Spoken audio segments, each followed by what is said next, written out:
Hey everybody, welcome to the Social Value Show. My name is Alan, and I'm the founder of FruitCraft Fermentery and Distillery and of the School of Social Value. I wanted to take a moment to explain the reason why I started this company and why I've decided to give up all of my shares in it. And the best way I can think to do that is to kind of tell you my story and my background and how my views have evolved over the years. You see, I'm a twin, and I grew up in a very scientific household. Everything for us was about logic. And my dad and my mom, they were super well educated, and they always taught me and my brothers to question everything. That's where I got a lot of my smarts and my critical thinking, from listening to their views about society. But we didn't have a lot of money, and whenever the car was having troubles or the roof needed to be repaired, we'd have to fix those things ourselves. So growing up and learning how to diagnose the problems with those cars and having to fix things ourselves, it had a huge impact on my life. And it strengthened a problem-solving muscle in my brain that has made me the entrepreneur I am today. I brought that same skill of diagnostics, looking at the underlying causes and motivations of how things work, to all I experienced in life. My first application of that was when I gave up my atheism, which was inherited by my father, and came to believe that God was real and that life had purpose. This happened at the age of 17, and I learned at the time that even though I thought I was so smart, I could be very wrong. And so I learned to keep an open mind and to not judge where someone else's beliefs currently stood. A year later, I found myself in jail because I was caught with pot at my local park. This was in 2004, before the stupidity of the criminalization of cannabis has been seen for what it is in the present day. But I did spend 5 nights in jail, not knowing if this would be my new home. Luckily, my mom hired a lawyer and got me out on probation. But I came out of jail as a super freak, Bible-thumping, born-again Christian. I was laser focused. I started reading the Bible for hours every single day and went to a variety of church gatherings 4 times per week for the next 3 years. That is, until I got kicked out of church at the age of 20 for thinking differently about what I read in the Bible.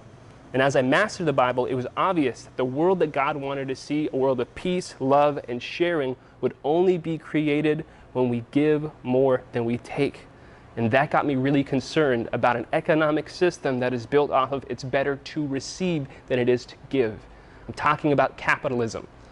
In most economic texts, you can see right at the beginning of the chapter on capitalism that it's based on the premise that people do things in their own self-interest. And the only thing to keep that in check is the self-interest of others.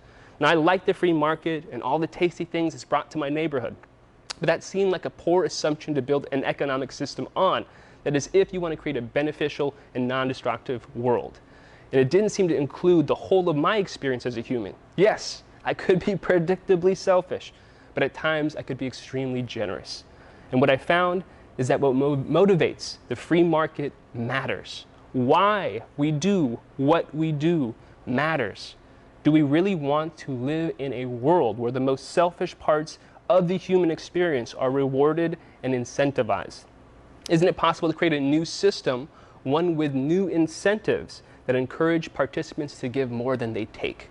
Which is why bringing more value to society or creating social value should be the main motivation and the foundation on which an economy is designed. This is why I've given up my shares in the company that I founded, so that together we can build FruitCraft and other companies to success, so that they can share their surplus in the most strategic way in order to make as big of an impact as possible, to free those who have no economic freedom by outcompeting businesses in the marketplace who are structured to take more than they give. Enter the social value enterprise business model, a model of community ownership that shares the wealth of business instead of concentrating it. This is how we right the world's wrongs and how we create a more beautiful world our hearts know is possible. This is the flag we fly and can rally around to make sure our economic decisions align with our values and to make an outsized impact on our communities.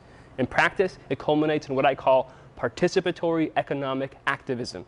It's to wake up to our power as consumers, investors, and laborers, and to organize our collective action to create an economy that works for everyone. So here's my call to action for now.